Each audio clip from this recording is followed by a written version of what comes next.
സാധാരണ ഇത്തരം വിമാനങ്ങളിൽ അപകടങ്ങൾ സാധാരണമാണോ എന്ന് വെച്ചാൽ ഈ ബോയിങ് വിമാനങ്ങളിൽ എന്താണ് അങ്ങയുടെ ഒരു അനുഭവം?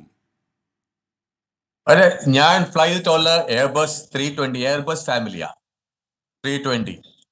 ഞാനൊരു ഇൻസ്ട്രക്ടർ ആയിരുന്നു ഇവിടെ എയർ ഇന്ത്യ തന്നെ. പക്ഷെ ഇത് it's A very safe aircraft എന്ന് പറയുന്നത് ബോയിങ് 787. ഇങ്ങനെ ഒരു ഇത് വഴിക്കോൾ ദുർബലമായിട്ട് വരേണ്ട കാര്യമില്ല. പക്ഷെ അൺഫോർച്ചുനേറ്റ്ലി ഇറ്റ്സ് ഹാപ്പൻ. ഇത് ആസ് പെർ നമുക്ക് കാണുമ്പോൾ വന്നിട്ട് അവർക്ക് ഹൈറ്റ് ഗെയിൻ ചെയ്യാൻ പറ്റുന്നില്ല. ഇത് ഇത് വടിക്കോൾ റീസൺസിൽ പറ്റത്തുള്ളൂ. ഒന്ന് വന്നിട്ട് dual engine failure, very rare phenomena.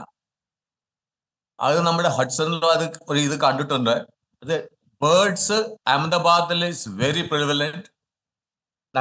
ഞങ്ങളും ആ സമയത്ത് ഫ്ലൈ ചെയ്തപ്പോ അഹമ്മദാബാദില് ബേർഡ്സ് മേനസ് ഒത്തിരി ഉണ്ട്.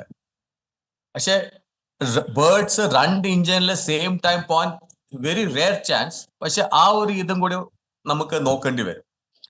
സെക്കൻഡ്ലി, നമ്മൾ എയർക്രാഫ്റ്റ് പൊങ്ങിക്കഴിഞ്ഞ് ഒരു ഇതല താഴെ വരുന്ന it is literally coming down. അത് വന്നിട്ട് രണ്ട് ഇഞ്ചനിലും പവർ ഇല്ല. that's the main reason by all engines. Shri Joseph, സാധാരണ ഈ രണ്ട് ഇഞ്ചിനും കൂടി ഒരേപോലെ ഫെയിലൂർ ആകുന്ന കാര്യം സാധാരണ അങ്ങനെ ഉണ്ടാകാറുണ്ട്? വളരെ ഏറെ ചാൻസ് അല്ലേ അതിലുള്ളൂ? Very rare. പക്ഷെ ഉണ്ടാവുന്നില്ല. It can happen. അല്ല, മുൻപ് എവിടെയെങ്കിലും അങ്ങനെ ഉണ്ടായിട്ടുണ്ടോ? ഇല്ല, എന്റെ അടുത്ത് അങ്ങനെ ഞങ്ങൾ ഫ്ലൈ ചെയ്തപ്പോ അങ്ങനെ ഉണ്ടായിട്ടില്ല. അങ്ങയുടെ ഒരു നിരീക്ഷണത്തിൽ ഈ വിമാനത്തിൽ എന്തായിരിക്കും സംഭവിക്കാൻ സാധ്യത? കാരണം ഇപ്പൊ നമ്മൾ പറയുന്നിട്ട് രണ്ട് ഇഞ്ചിൻ വന്നിട്ട് ഒരു സെൻസർ ഫെയിലർ, ഇഞ്ചിൻ പവർ കൊടുക്കുന്ന സെൻസർ വല്ലതും ഫെയിലറെ കാണും. അതുകൊണ്ട് അവർ മെയ്ഡേ പറഞ്ഞിട്ട് അവർക്ക് ടൈം കിട്ടിയില്ല അതിന്റെ റിയാക്ഷൻ. അതിന് മുമ്പിൽ തന്നെ എയർക്രാഫ്റ്റ് ഇസ് ക്രാഷ്ഡ്. പിന്നെ വേറെ ഒരു വെരി വെരി റിമോട്ട് ചാൻസ്, ഈ കോ പൈലറ്റ് എന്ന് പറഞ്ഞ ക്യാപ്റ്റൻ ക്ലൈവ് കുണ്ട് എന്റെ കൂടെ ഫ്ലൈ ചെയ്തിട്ടുള്ള എയർബസില് ബോയിങ് പുള്ളി പോകുന്ന മുമ്പേ Clive Kunder, that is the co pilot and very able pilot and very meticulous pilot. അപ്പൊ ഞാൻ പറഞ്ഞു വരുന്നത് വേറെ ഒരു പ്രോജക്റ്റ് നമുക്ക് ഇപ്പൊ ടേക്ക് ഓഫ് ചെയ്ത് കഴിഞ്ഞ് പൈലറ്റ് ഫ്ലൈങ് അല്ലെങ്കിൽ പൈലറ്റ് നോട്ട് ഫ്ലൈങ്.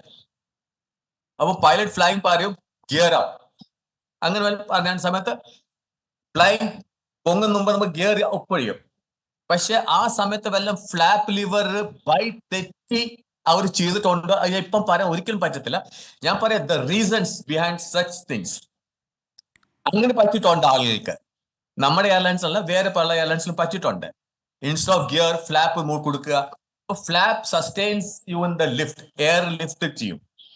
സഡൻലി ആ ഫ്ലാപ്പ് നമ്മൾ ലിഫ്റ്റ് ചെയ്യുകയാണെങ്കിൽ ഗിയർ ലിഫ്റ്റ് ചെയ്യാതെ എയർക്രാഫ്റ്റ് ഇങ്ങനെ താഴാൻ ചാൻസ് ഉണ്ട്.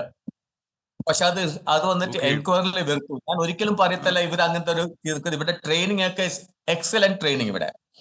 അപ്പൊ അതുവഴി I don't think this could happen. ഞാൻ പറയുന്നത് വെച്ചാൽ ഈ രണ്ട് ഇഞ്ചിൻ ഫെയിൽ ആകുന്നത് മാത്രമുള്ള എയർക്രാഫ്റ്റ് ഇങ്ങനെ താഴോട്ട് പോകുന്നു. കാരണം രണ്ട് ഇഞ്ചിനിൽ പവർ കിട്ടുന്നില്ല.